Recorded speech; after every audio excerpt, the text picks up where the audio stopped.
একটা homeopathy doctor ঠিক করছে, বড় বড় সার্জনরা বলছিল শোয়া রেখে দেন। বিশ্বাস হয়? একটা হোমিওপ্যাথি ডাক্তার 18 দিনে চলা দিচ্ছে তাকেই। হ্যাঁ, ভাঙা রোগী কিন্তু, রোগী কিন্তু এদিকে সব ভাঙা। মানে আমরা কি জানি, জ্বর, ফুসকারি, গোটা পাঁচরা এইসব।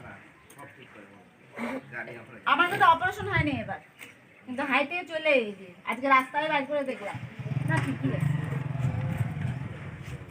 ব্যথা নাই, ব্যথাটা নাই, ব্যথা জিনিসটা নাই।